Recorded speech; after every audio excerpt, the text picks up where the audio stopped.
धन्यवाद। कि आज महिलाएं वाकई में हर क्षेत्र में महिलाएं आगे बढ़ रही हैं। महिलाएं अंतरिक्ष तक पहुंच रही हैं। महिलाएं कलेक्टर बन रही हैं, महिलाएं सेक्रेटरी बन रही हैं, महिलाएं एसपी बन रही हैं।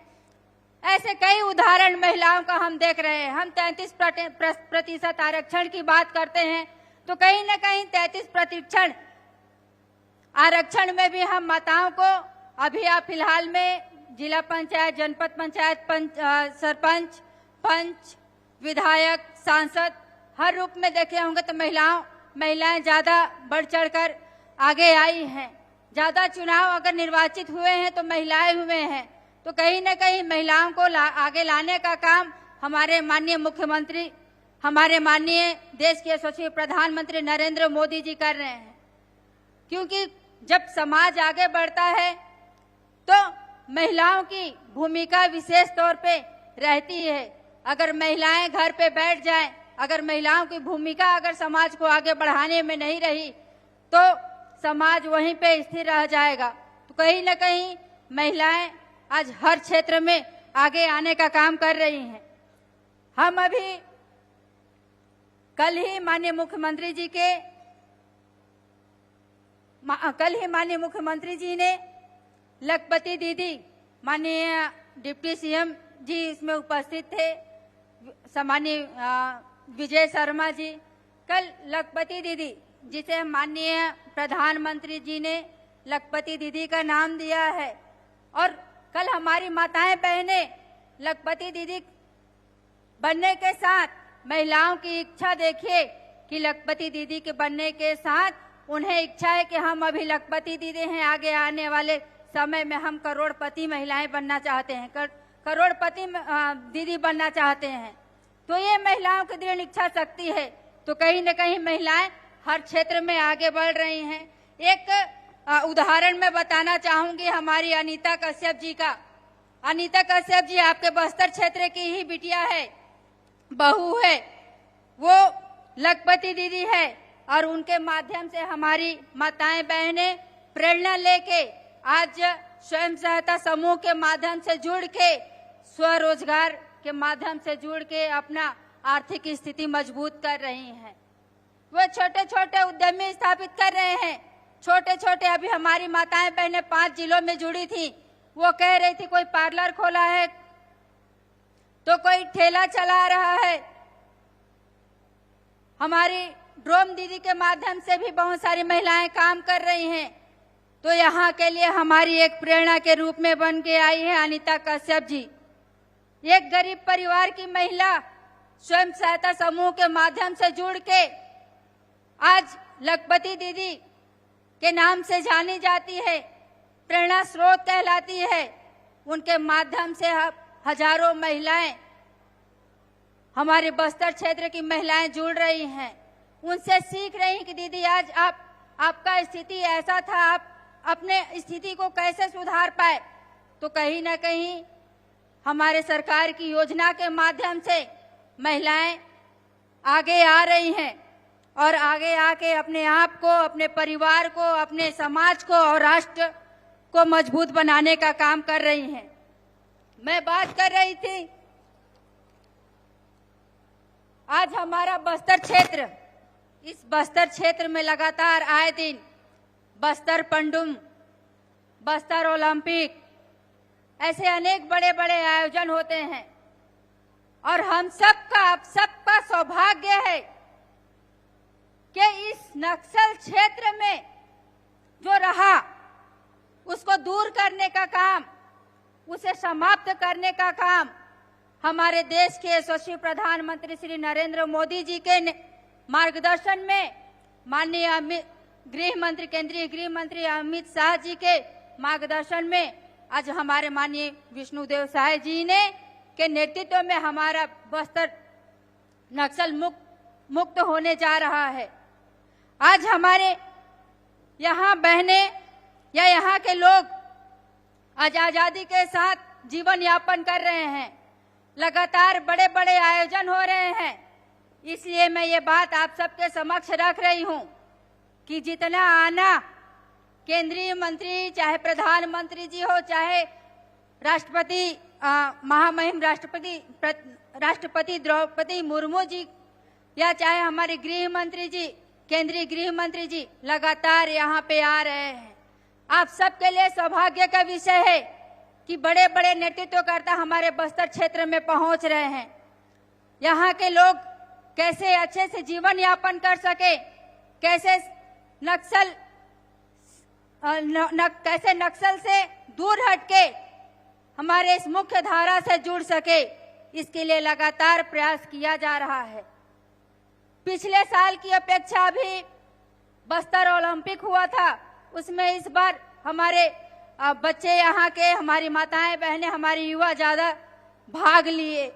वैसे ही यहाँ के स्थानीय, यहाँ की संस्कृति को बढ़ावा देने के लिए, यहाँ के खान पान को बढ़ावा देने के लिए बस्तर पंडुम का आयोजन किया गया। तो कहीं न कहीं यहाँ अनेक ऐसे आयोजन हो रहे हैं जिनके माध्यम से यहाँ तक कि इस बस्तर क्षेत्र में 5 साल के मुख्यमंत्री इस बस्तर क्षेत्र में जितना नहीं पहुंच पाए होंगे, उतना हमारे केंद्रीय नेतृत्व यहाँ पहुंचे और हमारे माननीय मुख्यमंत्री जी यहाँ पहुंच के यहाँ की स्थिति को सुधारने का काम कर रहे हैं। तो कहीं न कहीं हमारा बस्तर एक खेलता, एक सुंदर मुख्य धारा से जुड़ने का काम कर रहे हैं। जब हम नक्सल मुक्त होने के क्षेत्र में विकास होगा तो यहाँ पे शिक्षा की व्यवस्था ठीक होगी, गांव-गांव में शिक्षा स्तर पहुंचेगा, स्वास्थ्य की सुविधा पहुंचेगी, बड़े बड़े स्कूल कॉलेज खुलेंगे, मेडिकल कॉलेज खुलेंगे, हमारे बच्चे पढ़ाई करने के लिए स्कूल जाएंगे, हमारे बच्चे अच्छे से जीवन यापन कर पाएंगे, हमारे बच्चे मुख्य धारा से जुड़ पाएंगे। इसके लिए हमारा सरकार लगातार प्रयास कर रहा है। आज हम महिला दिवस के उपलक्ष्य में उपस्थित हुए हैं। आज इस अंतर्राष्ट्रीय महिला दिवस के उपलक्ष्य में हमने यहाँ 5 ऐसे आत्मसमर्पित महिलाओं को ठेला देने का काम किया है। दीदियों को, आत्मसमर्पित दीदियों को लक्ष्मी सखी मिलेट कार्ड के माध्यम से उन्हें स्वरोजगार से जोड़ने के लिए एक ठेला दिए हैं, ताकि हमारी बहनें यहाँ के चीजों को, जो हम गांव में पहले लगाया करते थे, खेती किया करते थे, कोदो, कुटकी, रागी, ऐसे सब चीजों से वे अपना स्थिति को सुधार पाएंगे, वे 2 पैसा कमा पाएंगे। वे मुख्य धारा से जोड़ने के बाद उनके पास कहने के लिए ये ना हो कि हमारी भारतीय जनता पार्टी की सरकार हमें नक्सल से मुक्त करा दी, तो हमारे आप स्रोत क्या हो। उससे जोड़ने के लिए हमारी सरकार हमेशा से प्रतिबद्ध है। उन्हें मुख्य जोड़ने के साथ साथ स्वरोजगार से भी जोड़ने का काम कर रही है। आज हमने विमोचन किया सखी वन स्टॉप सेंटर, हालांकि हमारे विभाग में चलते ही है। मोदी जी के गारंटी के तहत महतारी वंदन योजना आज 25वीं किस्त हम माताओं बहनों के खाते में 1-1 रुपए दिए हैं। महिलाएं आत्मनिर्भर के साथ साथ अपने परिवार को संभालने का काम आज 5 जिलों में हमारी बहनें, जो महिलाएं पैसा का उपयोग अपनी बेटियों के लिए कर रही हैं, कुछ स्वरोजगार के लिए इकट्ठा कर रही हैं। तो ऐसे करके हमारी महिलाएं आज हमारी सरकार पे विश्वास जता के इतना अच्छा काम कर रही हैं। मोदी जी के गारंटी महतारी वंदन योजना पूरी हुई थी, 2 साल हो गए महतारी वंदन योजना को पूरा हुए। आज फिर हम महतारी वंदन योजना को 25वीं किस्त दिए हैं। हमने अपने घोषणा पत्र में एक और मोदी जी की गारंटी पूरी हुई है, वो रानी दुर्गावती योजना है। जब हम एक बेटी को जन्म देते हैं तो बड़ी चिंता रहती है कि हम इसको पढ़ाएंगे लिखाएंगे कैसे, हम इनका जीवन यापन कैसे करेंगे। उसी को देखते हुए माननीय मुख्यमंत्री जी के नेतृत्व में आज एक और घोषणा, मोदी जी की गारंटी रानी दुर्गावती योजना पूरा हुआ है, जिसमें हमारी जो बच्चियां जन्म लेंगे 18 साल के बाद उन्हें 1.5 लाख रुपए देने का काम हमारी सरकार करेगी। कुपोषण पे भी मैं फोकस डालना चाहूंगी, क्योंकि हमारा बस्तर संभाग, हमारा सरगुजा संभाग, अगर हम देखें तो कहीं न कहीं शिक्षा का अभाव के कारण या और भी चीजों के कारण हम अपनी स्थिति को, हम कुपोषण से मुक्ति नहीं पा रहे हैं। इसके लिए हमारी सरकार अभी कुपोषण मुक्त छत्तीसगढ़ अभियान के तहत 8 जिलों को चिन्हांकित किए हैं, जिसमें हमारा बस्तर भी है। जब हम कुपोषण से दूर हटेंगे, जब हमारा कुपोषण का स्तर पूरा घट जाएगा, तो निश्चित तौर पे आने वाले समय में हम समाज को आगे बढ़ा पाएंगे।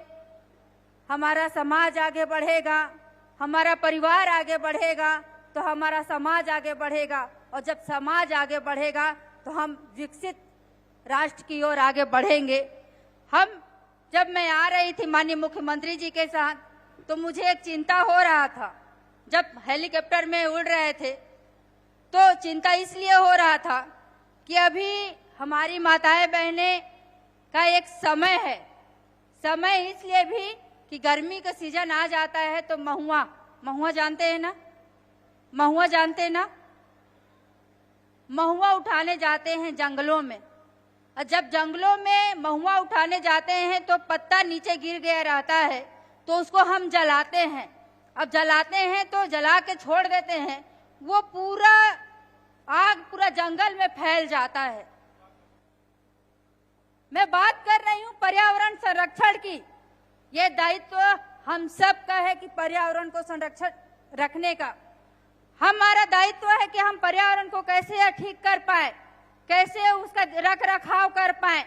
माननीय नरेंद्र मोदी जी एक पेड़ माँ के नाम लगाने की बात करते हैं, और हम महुआ के लिए पूरे जंगलों को आग लगा देते हैं।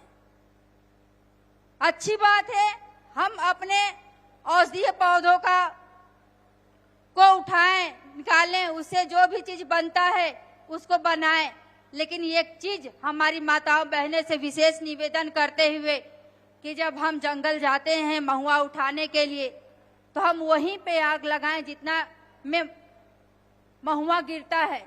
हम आग लगा के छोड़ के ना आ जाए। और हमारा दायित्व भी बनता है कि जब कोई जंगल जलता है तो उसे बुझाने का काम भी हम सबका होना चाहिए। यहाँ पे हमारे भाई हैं, हमारे बहनें हैं, हमारे युवा साथी हैं।